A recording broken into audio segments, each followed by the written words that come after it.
अस्सलाम वालेकुम दोस्तों। तो आज के हम लेक्चर में देखेंगे सेरिब्रल परफ्यूजन के बारे में। बेसिकली सेरिब्रल परफ्यूजन क्या होता है, इसमें हम ये चीज़ देखेंगे कि ब्रेन को जो ब्लड सप्लाई मिलती है वो किस तरह मिलती है।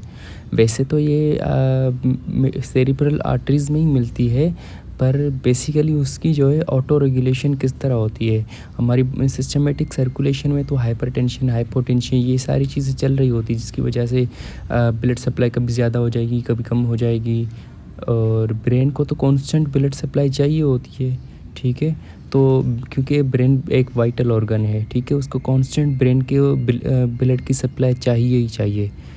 तो उसके लिए एक अल्लाह ताला ने एक टाइट ऑटो रेगुलेशन रखी हुई है, ठीक है। उसकी वजह से ब्रेन को जो ब्लड सप्लाई है वो बिल्कुल मेंटेन रहता है। अब हम उस ऑटो रेगुलेशन को पढ़ते हैं, उसमें होता क्या है। बेसिकली वो जो ऑटो रेगुलेशन होती है वो तीन चीज़ों पे डिपेंडेंट होती है, तीन चीज़ों पे ड्रिवन होती है। सबसे पहले जो एक प्राइमरीली चीज़ होती है वो होती है कार्बन डाइऑक्साइड का पार्शियल प्रेशर, ठीक है। प्राइमरीली कार्बन डाइऑक्साइड के पार्शियल प्रेशर पे वो चलती है। दूसरी चीज़ें हैं जैसे कि पार्शियल प्रेशर ऑफ ऑक्सीजन है, या सीपीपी सेरिब्रल परफ्यूजन प्रेशर। अब सीपीपी क्या है, ये मीन आर्टीरियल प्रेशर और इंट्राक्रैनियल प्रेशर का ग्रेडियंट होता है, ठीक है। मैं आपको बता दूंगा ये आखिर लास्ट में क्या होता है, ठीक है। अब ये देखें, ये इस ग्राफ को देखते हैं। ये तीन चीज़ें मैंने आपको बताई, ये कार्बन डाइऑक्साइड, ऑक्सीजन और सीपीपी, इन चीज़ों पे किस तरह होता है। अब देखें, ये जितना ये वर्टिकल जो लाइन है ये ब्रेन को ब्लड सप्लाई के लिए है, और हॉरिजॉन्टल लाइन जो है पार्शियल प्रेशर के लिए है। अब देखें, ये ब्लू लाइन को फॉलो करें, ये partial pressure of carbon dioxide है, ठीक है। अब ये देखें, जितना कार्बन डाइऑक्साइड का पार्शियल प्रेशर बढ़ रहा है, ठीक है, ये जो राइट तरफ जा रहा है इसकी वजह से पार्शियल प्रेशर बढ़ रहा है, और जो ये ऊपर की तरफ जा रही है लाइन वो ब्लड सप्लाई ज़्यादा हो रहा है। अब ये जितना ब्लड सप्लाई जितना जो है पार्शियल प्रेशर बढ़ रहा है कार्बन डाइऑक्साइड का ब्रेन में, उतना ही ये ब्लड फ्लो ज़्यादा हो रहा है, ठीक है। मतलब कि ब्लड फ्लो डायरेक्टली प्रोपोर्शनल है इसके, मतलब कार्बन डाइऑक्साइड के पार्शियल प्रेशर से। जितना कार्बन डाइऑक्साइड का पार्शियल प्रेशर बढ़ेगा उतना सेरिब्रल परफ्यूजन भी बढ़ेगा, ठीक है, उतनी सेरिब्रल परफ्यूजन भी बढ़ेगी, ठीक है। अब दूसरी चीज़, ये ऑक्सीजन के पार्शियल प्रेशर को फॉलो करें। ये देखें, जितना ऑक्सीजन का पार्शियल प्रेशर कम हो रहा है उतना जो है ये ग्राफ ऊपर जा रहा है, ठीक है। अब जितना मतलब ऑक्सीजन का पार्शियल प्रेशर कम होगा उतना ब्लड फ्लो ज़्यादा होगा ब्रेन में, ठीक है। ये दो चीज़ें हो गई, कार्बन डाइऑक्साइड जितना बढ़ेगा उतना ब्लड फ्लो बढ़ेगा, ऑक्सीजन जितना कम होगा उतना ब्लड फ्लो बढ़ेगा, ठीक है।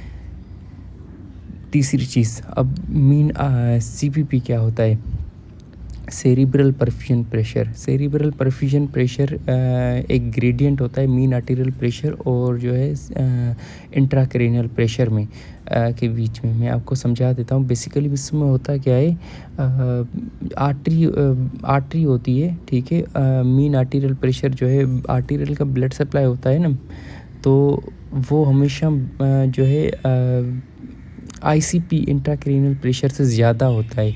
वो क्यों होता है, अब देखें, हमारे ब्रेन बाहर की तरफ पूरा स्कल है, ठीक है। मैं आपको डायग्रामेटिकली समझा देता हूँ।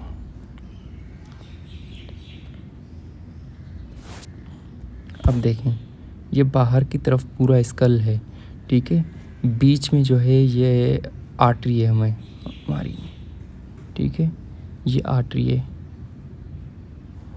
और यहाँ पे जो है CSF पड़ा हुआ है, ठीक है।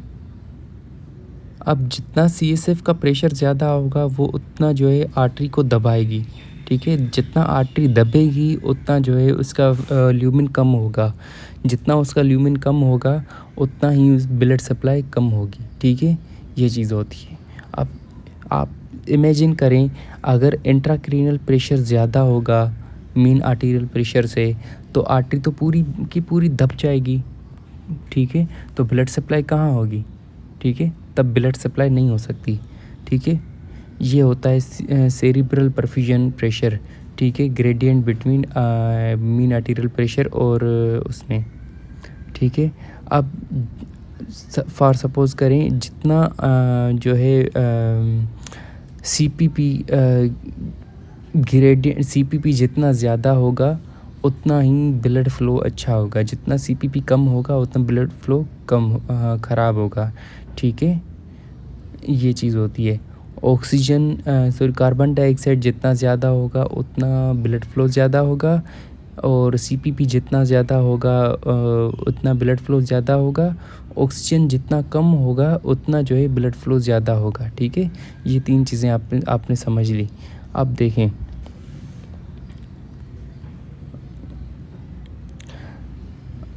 ये आपने समझ लिया। अब सीपीपी के बारे में हम समझते हैं थोड़ा-सा। अब सीपीपी कब किस कंडीशन में कब ज़्यादा होता है? जब जो है इंट्राक्रैनियल प्रेशर ज़्यादा हो, ठीक है। फॉर सपोज़ करें इंट्राक्रैनियल प्रेशर से कब ज़्यादा हो सकता है? कोई ब्रेन का ट्यूमर हो, कोई एक्स्ट्रा मतलब कोई भी मास हो, कोई भी चीज़ हो, ठीक है, जो ब्रेन में ज़्यादा हो जाए, उसकी वजह से ब्रेन में जो है स्पेस कम हो जाएगी सीएसएफ के लिए। सीएसएफ ज़्यादा प्रेशर उसका वो ज़्यादा हो जाएगा, ठीक है। अब सीएसएफ का प्रेशर ज़्यादा हो जाएगा तो आईसीपी ज़्यादा हो जाएगा, ठीक है। आईसीपी ज़्यादा होने की वजह से कुछ सिम्पटम्स आते हैं, जैसे प्रोजेक्टाइल वोमिटिंग, हाइपरटेंशन, और जो है ये ब्रेडिकार्डिया और रेस्पिरेटरी डिप्रेशन, ये सारी चीज़ें होती हैं, ठीक है। अब ये सारी चीज़ें क्यों होती हैं मैं आपको समझा देता हूँ। अब देखें, ये होता है कुशिंग रिफ्लेक्स। कुशिंग रिफ्लेक्स का एक ट्रायड होता है, ठीक है। अब उस ट्रायड में क्या है? हाइपरटेंशन, ब्रेडिकार्डिया और रेस्पिरेटरी डिप्रेशन। ये क्यों हो रही है? देखें, जब कभी भी हमारे जो है ब्रेन में इंट्राक्रैनियल प्रेशर ज़्यादा होगा, इंट्राक्रैनियल प्रेशर ज़्यादा होने की वजह से सीपीपी जो है कम हो जाएगा। अब सीपीपी इंट्राक्रैनियल प्रेशर ज़्यादा होने की वजह से सीपीपी कम हो गया। अब सीपीपी कम होने की वजह से जो है ब्लड सप्लाई ब्रेन की कम होगी, ज़्यादा होगी, कम होगी, ठीक है। अब ब्रेन ये सेंस करेगा तो कि कोई जो है पेरीफ्री में कोई मसला है, ठीक है, इसकी वजह से मेरी तरफ ब्लड नहीं आ रहा। अब ब्रेन क्या करेगा? सिंपैथेटिक आउटफ्लो को बढ़ाएगा। उसके सिंपैथेटिक आउटफ्लो को बढ़ाने की वजह से जो है वेज़ो कंस्ट्रिक्शन होगी, मतलब टेकीकार्डिया, टेकेपमिया, ये सारी चीज़ें सिंपैथेटिक सिस्टम वाले सिंपैथेटिक वाले साइंस आएंगे, ठीक है। टेकीकार्डिया, टेकेपमिया होगा, ये जो है वेज़ो कंस्ट्रिक्शन होगी, जिसकी वजह से ब्लड फ़्लो नॉर्मल हो जाएगा, ठीक है। ब्रेन की तरफ ब्लड फ़्लो सिंपैथेटिक आउटफ्लो की वजह से नॉर्मल हो जाएगा। पर अब पेरीफ्री में जो है पहले नॉर्मल ब्लड प्रेशर था, अब सिंपैथेटिक आउटफ्लो ज़्यादा होने की वजह से उसका ब्लड प्रेशर ज़्यादा हो गया है, ठीक है।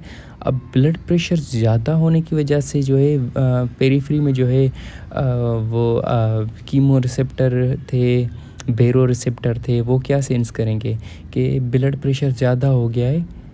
वो क्या करेंगे? पैरासिम्पैथेटिक आउटफ्लो को बढ़ाएंगे, ठीक है। अब पैरासिम्पैथेटिक सिस्टम क्या करवाएगा? हार्ट ब्रेडिकार्डिया कराएगा और रेस्पिरेटरी डिप्रेशन कराएगा, ठीक है। ये कुशिंग रिफ्लेक्स इस चीज़ के लिए होता है, ठीक है। ये इसकी पैथोजेनेसिस है। कुशिंग ट्रायड होता है, आईसीपी अगर रेज जो उस चीज़ में होता है। कुशिंग ट्रायड मैंने उसकी पैथोजेनेसिस बता दी, उसमें क्या क्या क्या चीज़ होती है? Hypertension, bradycardia and respiratory depression, ठीक है। अब इसके लिए हम क्या कर सकते हैं? बहुत सारी हॉस्पिटल्स हैं, वो तो मेडिसिन का इस्तेमाल करती हैं, पर ये यहाँ पे जो है थेरेप्यूटिक हाइपर वेंटिलेशन का कॉन्सेप्ट समझाया गया है। अब उसमें क्या होता है, मैंने आपको सारी चीज़ें समझा दी हैं। देखें, थेरेप्यूटिक हाइपर वेंटिलेशन हम थेरेप्यूटिकली करवाते हैं, ठीक है। अब उसमें क्या होता है? कार्बन डाइऑक्साइड ज़्यादा वॉश ऑफ हो जाएगा और ऑक्सीजन जो है ज़्यादा अंदर आ जाएगा, ठीक है। अब जितना कार्बन डाइऑक्साइड ज़्यादा हो रहा था उसमें ब्रेन में, उतना जो है ब्लड फ़्लो ज़्यादा हो रहा था, ठीक है। अब जितना जो है ब्लड फ्लो ज़्यादा होगा, ज़ाहिर सी बात है वेज़ोडाइलेशन भी होगी, ब्रेन की स्पेस ज़्यादा आर्टरीज़ ऑक्यूपाई करेंगी, जिसकी वजह से आईसीपी रेज़ होगा। अब जितना जो है कार्बन डाइऑक्साइड ज़्यादा होने की वजह से आईसीपी उसकी वजह से रेज़ हो रहा था। अब हम क्या करेंगे, थेरेपेटिक हाइपर वेंटिलेशन करवाएंगे। अब थेरेपेटिक हाइपर वेंटिलेशन की वजह से क्या होगा, कार्बन डाइऑक्साइड वॉश ऑफ हो जाएगी। जितना कार्बन डाइऑक्साइड कम होगा उतना ही ब्लड फ्लो जो है कम होगा, या फिर मतलब वेज़ोडाइलेशन कम होगी, ठीक है। अब वेज़ोडाइलेशन कम होगी, इसकी वजह से जो है आईसीपी बेहतर होगा, ठीक है। दूसरी ऑक्सीजन। अब ऑक्सीजन जो है ज़्यादा होने की वजह से क्या होगा, डायलेशन कम होगी, ठीक है। ये भी आईसीपी को कम करेगा, ठीक है। ये सारी चीज़ें होती हैं। Therapeutic hyperventilation decreasing carbon, therapeutic hyperventilation से क्या होता है, कार्बन डाइऑक्साइड का पार्शियल प्रेशर कम होता है, ठीक है। अब उसकी वजह से जो है वेज़ो कंस्ट्रिक्शन कम होगी, सेरिब्रल ब्लड फ्लो कम होगा और आईसीपी कम होगा, ठीक है। May be use to treat acute cerebral oedema. अब अक्यूट सेरिब्रल एडिमा कब होता है, ये हम स्ट्रोक वाले टॉपिक में पढ़ेंगे। स्ट्रोक के फ़ौरन बाद क्या होता है, सेरिब्रल एडिमा हो जाता है, ठीक है। अब सेरिब्रल एडिमा में हम ये थेरेपेटिक हाइपरवेंटिलेशन करवा सकते हैं, इसके लिए ये फ़ायदेमंद है, ठीक है। अब सीपीपी का formula, CPP is equal to mean arterial pressure minus intracranial pressure, ठीक है। ये मैंने आपको बता दिया था। हमेशा मीन आर्टीरियल प्रेशर ज़्यादा होता है आईसीपी के। फॉर सपोज़ करें कोई कभी ऐसी कंडीशन आ जाए, मीन आर्टीरियल प्रेशर जो है कम होकर इंट्राक्रैनियल प्रेशर जितना हो जाए, ठीक है। तब क्या होगा, तब जो है सीपीपी ज़ीरो हो जाएगा, तब जो है ब्लड फ्लो नहीं होगा, ठीक है।